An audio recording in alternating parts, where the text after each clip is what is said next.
Izinkan saya dalam kesempatan kali ini mempresentasikan hasil diskusi kami yang berjudul Pertanggungjawaban Bank atas pelanggaran asas kerahasiaan yang mengakibatkan bocornya data nasabah. Sebelum mengulas lebih lanjut, kita perlu memahami istilah dan pengertian bank.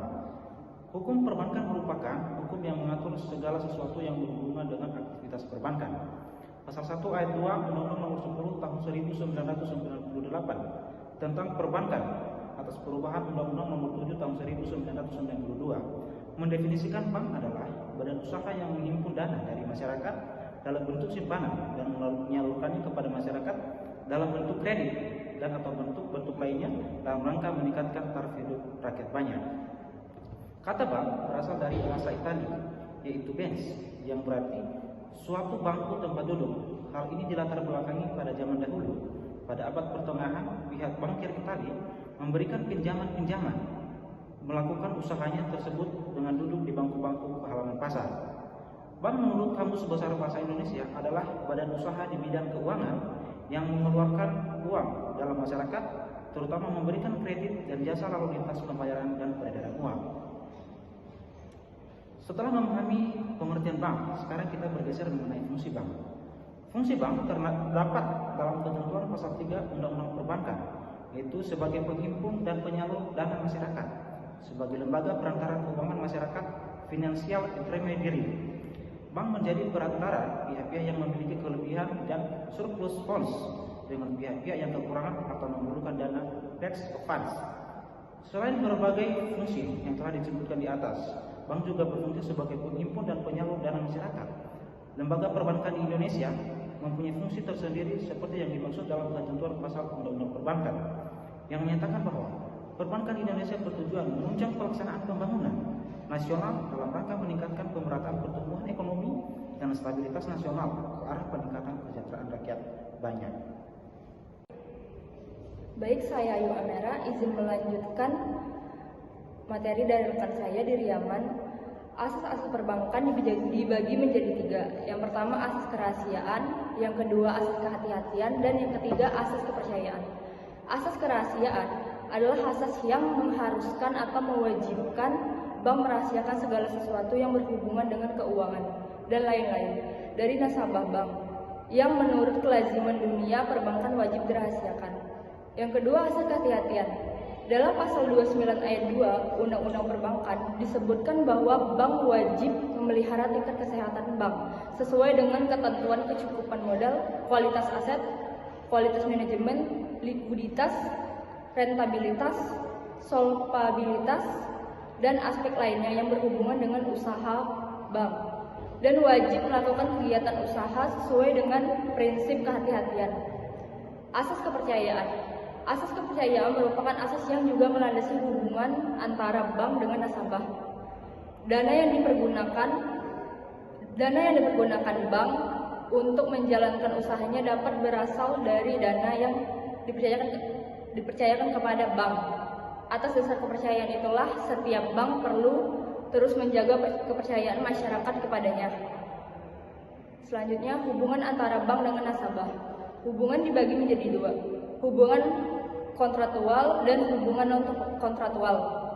Hubungan kontraktual adalah hubungan antara bank dengan nasabah yang dituangkan dalam bentuk tertulis, berbentuk perjanjian baku yang mana isinya dibuat oleh satu pihak yang punya daya tawar lebih kuat dalam ini adalah bank, sedangkan pihak lain yakni nasabah yang cukup memberikan persetujuan dengan menandatangani atau tidak menandatangani perjanjian tersebut, seperti dalam perjanjian pembukaan rekening.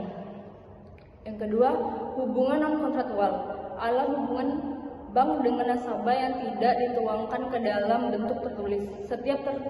Setiap hubungan tersebut selalu menjiwai dan ada pada hubungan antara bank dengan nasabah. Baik, saya Albert izin melanjutkan materi dari rekan saya Ayu Amira. Kita masuk di pengertian dan dasar hukum rahasia bank. Rahasia bank menurut pasal 1 angka 28 Undang-Undang Perbankan nomor 10 tahun 1998 adalah segala sesuatu yang berhubungan dengan keterangan mengenai nasabah penyimpan dan simpanannya. Pasal 40 Undang-Undang nomor 10 tahun 1998 dalam penjelasan menyebutkan bahwa apabila nasabah bank adalah nasabah penyimpanan yang sekaligus juga sebagai nasabah debitor, bank wajib tetap merahasiakan keterangan tentang nasabah dalam kedudukannya sebagai nasabah penyimpan. Keterangan mengenai nasabah selain sebagai nasabah penyimpan bukan merupakan keterangan yang wajib dirahasiakan oleh bank. Perlindungan hukum bagi nasabah atas terjadinya pelanggaran kerahasiaan data nasabah. Pelanggaran kewajiban rahasia bank dengan membuka data nasabah kepada pihak yang tidak berkepentingan merupakan pelanggaran terhadap hak nasabah. Hak nasabah atas kerahasiaan data pribadi merupakan hak yang dilindungi oleh hukum atas dasar perjanjian penyimpanan dana dengan bank dan undang-undang perbankan. Potensi sengketa antara bank dan nasabah akan terjadi apabila adanya pelanggaran terhadap hak-hak dari nasabah.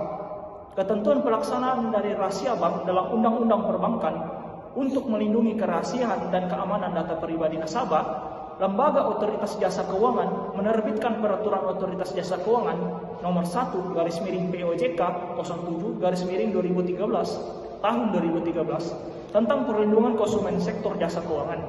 Peraturan POJK ini dalam pasal 31 ayat 1 dan 2 ditentukan bahwa pelaku usaha jasa keuangan dilarang dengan cara apapun memberikan data dan atau informasi mengenai konsumen kepada pihak ketiga.